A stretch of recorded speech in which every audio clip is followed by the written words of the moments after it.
ମୋ ମା ବାପାଙ୍କ ଠାରୁ ମୁଁ ହଜି ଯାଇଥିଲି। ତାପରେ ମତେ ଜଣେ ପୋଷିବ ବୋଲିକି ମତେ ସେଠୁ ନେଇ ଆସିଲେ। ଆଉ ଏଠି ଏବେ ବହୁତ କଷ୍ଟ ଦଉଛନ୍ତି, ବହୁତ ଅତ୍ୟାଚାର ବି କରୁଛନ୍ତି। ମୁଁ ଓଡିଶାକୁ ଫେରି ଯିବା ପାଇଁ ଚାହୁଁଛି। ସେ ମତେ ବାଧ୍ୟ କରୁଛନ୍ତି ଖ୍ରୀଷ୍ଟିଆନ ହେବାକୁ। ମୁଁ ସେଥିରେ ରାଜି ନହେଲେ ମତେ ବହୁତ ଅତ୍ୟାଚାର କରୁଛନ୍ତି। ମତେ ଏଠି ଲୋକ ଦିଥର ମୋ ଜୀବନ ନେବା ପାଇଁ ଚେଷ୍ଟା କଲେଣି। ଆଉ ମତେ ବହୁତ ଅତ୍ୟାଚାର କରୁଛନ୍ତି। କହୁଛି କି ମୋ ମା ମତେ, ମୁଁ ଯାହା ବି କହିଛି ସେ ଭିଡ଼ିଓ ସବୁ ମିଛ କହିଥିଲି।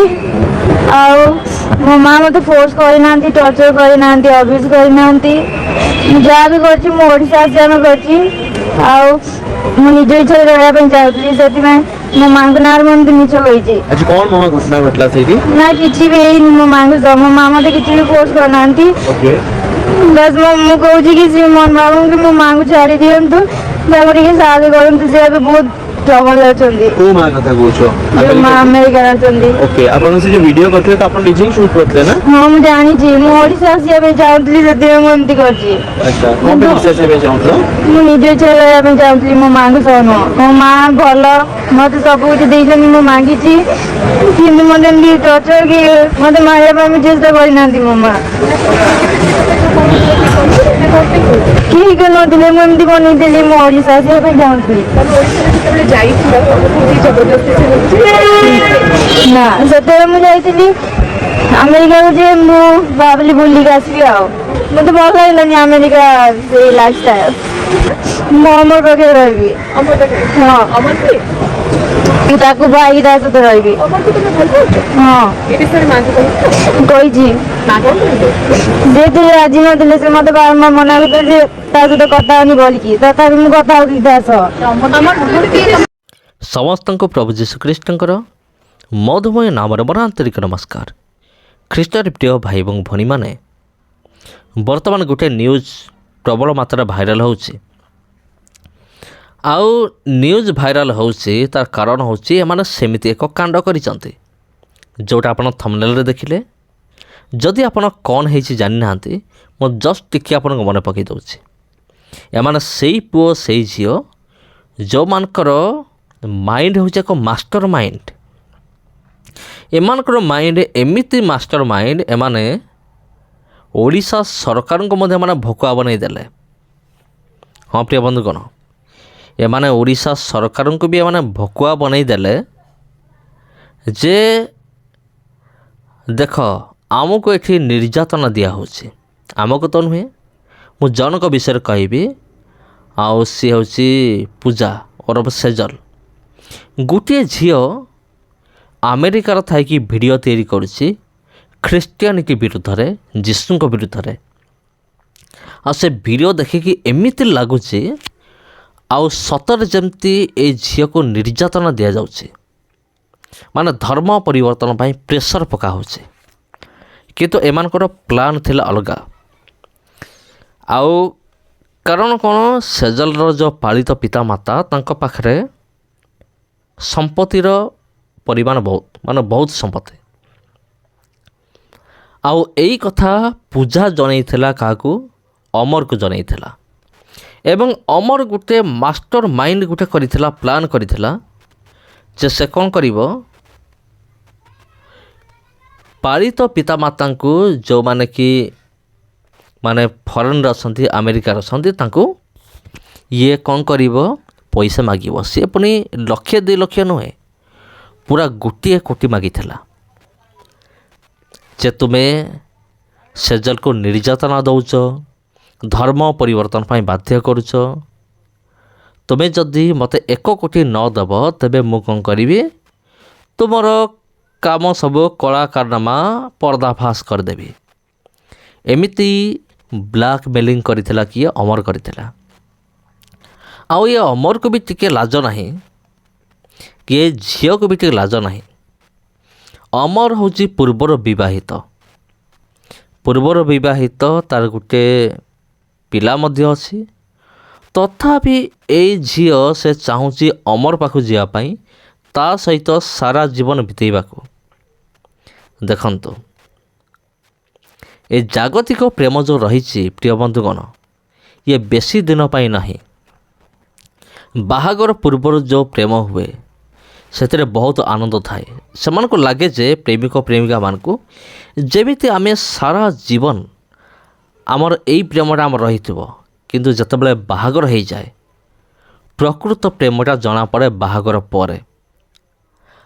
ଆଉ ବର୍ତ୍ତମାନ କ'ଣ ହେବା ପାଇଁ ଯାଉଅଛି, ଯଦି ବା ପୂଜା ଅମରକୁ ବାହାଘର ହୁଏ, ତାପରେ ମୁଁ ଗ୍ୟାରେଣ୍ଟି ବି ଦେଇପାରିବିନି, କେହି ମଧ୍ୟ ଗ୍ୟାରେଣ୍ଟି ଦେଇପାରିବେନି ଯେ ପ୍ରକୃତରେ ସେମାନେ ଏବେ ଯେମିତି ତାଙ୍କ ମଧ୍ୟରେ ପ୍ରେମ ଅଛି ସେମିତି ସେମାନଙ୍କର ପରବର୍ତ୍ତୀ ମୁହୂର୍ତ୍ତରେ ରହିବ କି ନାହିଁ ସେଟା କେହି ଜାଣନ୍ତି ନାହିଁ। ସେଟା କେବଳ ପରମେଶ୍ୱର ଜାଣନ୍ତି। କିନ୍ତୁ ଅଧିକାଂଶ ସମୟରେ ମୁଁ ଦେଖିଛି, ମୁଁ ଏକ୍ସପିରିଏନ୍ସ ମଧ୍ୟ କରିଛି, ଆଉ ମୁଁ ଅନ୍ୟମାନଙ୍କର ଲାଇଫ୍ ଷ୍ଟାଇଲ୍କୁ ମୁଁ ଦେଖୁଛି ଏବଂ ମୁଁ ଦେଖେ ବାହାଘର ପୂର୍ବରୁ ସେମାନଙ୍କ ମଧ୍ୟରେ କେତେ ସ୍ନେହ ପ୍ରେମ ଭଲ ପାଇବା, କିନ୍ତୁ ବାହାଘର ପରେ ପୁରା ଅଶାନ୍ତି। ଆଉ ଗୋଟେ ଗୋଟେ ଝିଅ ଗୋଟେ ପରିବାରକୁ ପୁରା ବିଗାଡ଼ି ଦେଉଛନ୍ତି, ପୁରା ବର୍ବାଦ କରିଦେଉଛନ୍ତି। ଆଉ ଏଇଟା ମିଛ ନୁହେଁ। ମୁଁ ସମସ୍ତଙ୍କୁ ମୁଁ ଦୋଷ ଦେଉନାହିଁ, କିନ୍ତୁ ଆଜିର ଖାସ୍ ଭିଡ଼ିଓ ହେଉଛି ଏଇ ଝିଅ ପାଇଁ, ମାନେ କେମିତି ମାଷ୍ଟର ମାଇଣ୍ଡ ପ୍ଲାନିଂ କରିଥିଲା। ଅମର କ'ଣ କରିବ, 1 କୋଟି ଟଙ୍କା ମୋ ମାଆଠୁ ନେବ ବା ମୋ ବାପା ମାଆଠୁ ନେବ।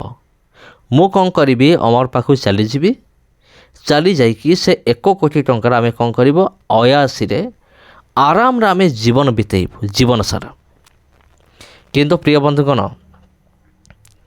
ମଣିଷ ଯାହା ଭାବେ ସେଇଟା ଅଧିକାଂଶ ସମୟରେ ସେଇଟା ଉଲ୍ଟା ହେଇଥାଏ। ବର୍ତ୍ତମାନ ପୁରା ସବୁକିଛି ବିଗିଡ଼ିଗଲା। କାରଣ ଆପଣ ଜାଣିଛନ୍ତି ଦେଶର ଆଇନ ହେଉଛି ବହୁତ ମଜବୁତ, ଆଇନର ହାତ ବହୁତ ଲମ୍ବା। ଲୋକମାନେ କହନ୍ତି ଆଇନର ହାତ ବହୁତ ଲମ୍ବା। ଆଉ ବର୍ତ୍ତମାନ କ'ଣ କରିଛି, କ'ଣ ହେଇଛି ଘଟଣା, ପ୍ରକୃତରେ କ'ଣ ହେଇଛି। ଆଗରୁ ତ ପୂଜା କହୁଥିଲା ଯେ ମୋତେ ଏଠି ନିର୍ଯାତନା ଦିଆହେଉଛି, କିନ୍ତୁ ପରବର୍ତ୍ତୀ ମୁହୂର୍ତ୍ତରେ ନିଜର ଷ୍ଟେଟମେଣ୍ଟକୁ ଚେଞ୍ଜ କରିଛି।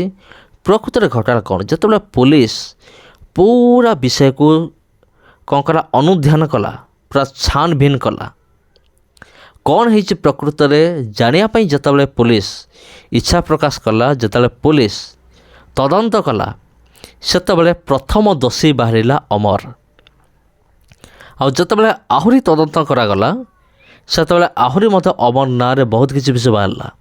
ସେ ବିବାହିତ, ଆଉ ସିଏ କ'ଣ କରିଛି, ନିଜର ମାଉସୀଙ୍କର ଆକାଉଣ୍ଟ ନମ୍ବର ଦେଇଛି କାହାକୁ, ସେଜଲଙ୍କର ପାଳିତ ପିତାମାତାଙ୍କୁ। ଆଉ 1 କୋଟି ଟଙ୍କା ଡିମାଣ୍ଡ କରିଛି, ମାନେ ବ୍ଲାକମେଲ୍ କରିଛି ଯେ 1 କୋଟି ଟଙ୍କା। ଏଠାରେ ଦେଖନ୍ତୁ, ଏମାନଙ୍କର ବାହାଘର ହେବାର ବୟସ ହେଇନାହିଁ, କିନ୍ତୁ ଏମାନଙ୍କର ମାଷ୍ଟର ମାଇଣ୍ଡକୁ ଟିକେ ଦେଖନ୍ତୁ।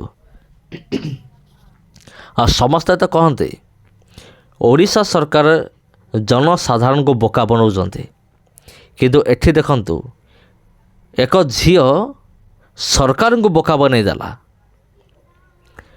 ଆଉ ଏକ ପ୍ରେମିକ ଯୁଗଳ, ସେମାନେ ସରକାରଙ୍କୁ ପୁରା ଭକୁଆ ବନେଇ ଦେଲେ ବା ବୋକା ବନେଇ ଦେଲେ। ଆଉ ଏଇ ସମସ୍ତ ବିଷୟକୁ ନେଇକି ଆପଣ କ'ଣ ଭାବୁଛନ୍ତି, କମେଣ୍ଟ ବକ୍ସରେ କମେଣ୍ଟ କରିକି ନିଶ୍ଚୟ ଜଣାଇବେ। ବିଶେଷ କରି ଏମାନଙ୍କର ମାଷ୍ଟର ମାଇଣ୍ଡ ବିଷୟରେ ଆପଣଙ୍କର ମତ କ'ଣ, କମେଣ୍ଟ କରି ନିଶ୍ଚିତ ଜଣାନ୍ତୁ। ଧର୍ମ ପରିବର୍ତ୍ତନକୁ ଅସ୍ତ୍ର ରୂପେ ବ୍ୟବହାର କରିକି ଆଉ ଏଇ ଝିଅ କ'ଣ କଲା, ଆମେରିକାରୁ ପଳାଇ ଆସିଲା ଓଡ଼ିଶା। କେବଳ ସେତିକି ନୁହେଁ, ଯେଉଁ ପିତାମାତା ଏତେ ସ୍ନେହରେ ତାକୁ ପାଳନ କରିଥିଲେ, ତାଙ୍କୁ ଏକ ବହୁତ ବଡ଼ ଧକ୍କା ଦେଇକି ଆସିଲା। ଆଉ ଅନେକ କମେଣ୍ଟ ଗୁଡ଼ିକ ମୁଁ ପଢ଼ୁଥିଲି ନ୍ୟୁଜ୍ ଚ୍ୟାନେଲ୍ ଗୁଡ଼ିକରେ। ଆଉ କିଏ କହୁଛି ଇଏ ଶାନ୍ତିରେ ରହିବ ନାହିଁ, କିଏ କହୁଛି 2 ଜଣଙ୍କୁ ଜେଲ୍ ପଠାଯାଉ। ଲୋକମାନେ ତ ତାଙ୍କର ମତଦାନ ଦେବେ ନିହାତି ଭାବରେ। ଯେକୌଣସି ଭିଡ଼ିଓ ହେଉ, ଲୋକମାନେ ତାଙ୍କର ରିଆକ୍ସନ୍ ରଖିବେ କ'ଣ ହେଲା।